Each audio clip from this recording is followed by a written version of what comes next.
Good morning, I am Sam. And I'm Alex. Today is Monday, November 11th, and today is the cycle day 6. Today's lunch features meatballs, marinara with spaghetti, seasoned broccoli, and a breadstick. Please stand for the Pledge of Allegiance.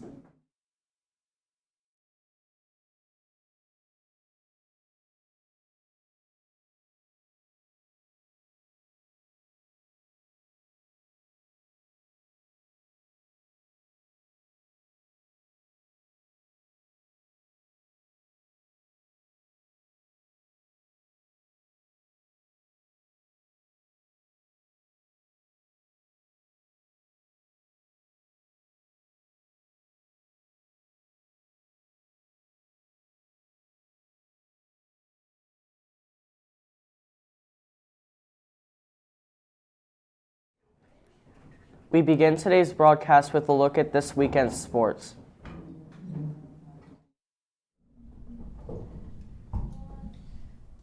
Good morning. First, we go to the NHL. The Philadelphia Flyers have a 5-8-2 record and are in 8th place in the Metropolitan Division.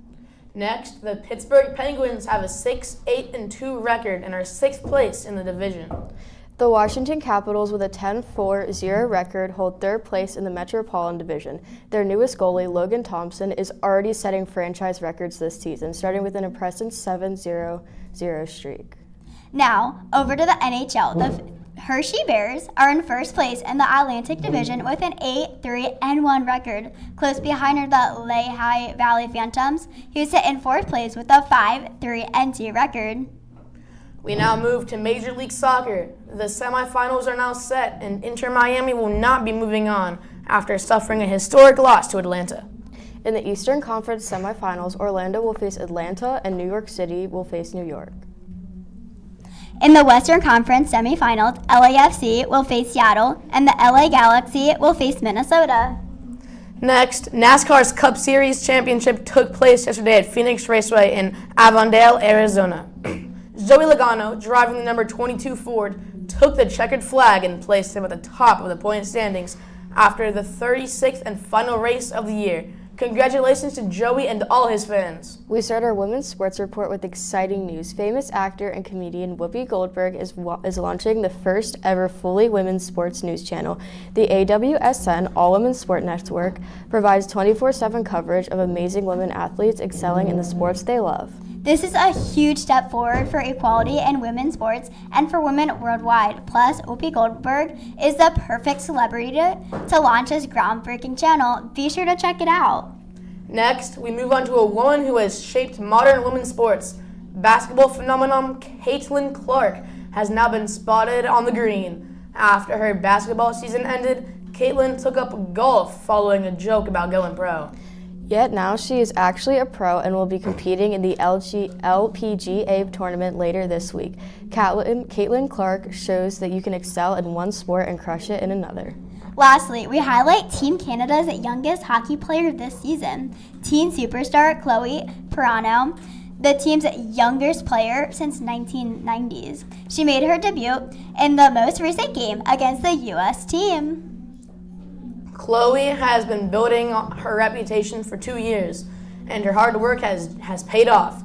She's now playing in the big leagues at just 17. Though the team has lost this game, they have the whole season ahead of them and a young hotshot to help them succeed. Finally, we turned our attention to Week 10 in the National Football League. The Baltimore Ravens narrowly defeated the Cincinnati Bengals 35-34. The Philadelphia Eagles trounced the Dallas Cowboys 34-6. Pittsburgh Steelers beat the Washington Commanders 28-27. The Kansas City Chiefs just got by the Denver Broncos 16-14 with a blocked field goal to remain undefeated. The San Francisco 49ers beat the Tampa Bay Buccaneers 23-20. The Panthers, Patriots, Bills, Vikings, Saints, Chargers, and Cardinals were also winners. That's all for today. We will see you again next week with all the latest in sports. We now go back to the news desk.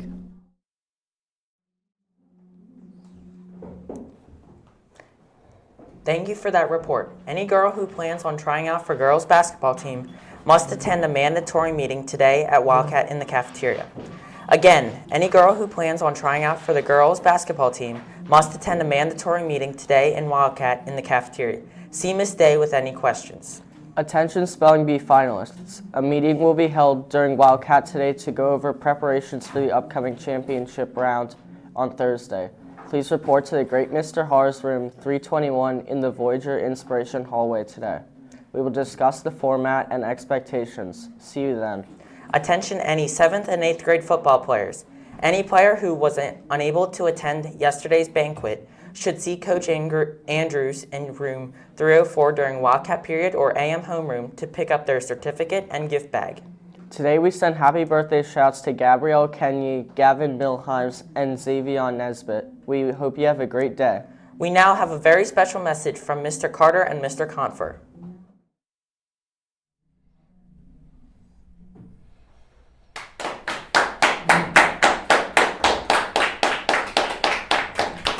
Good morning, everyone. Good morning, Ms. Confer. How are you? I'm doing great. How are you doing? Good, doing great.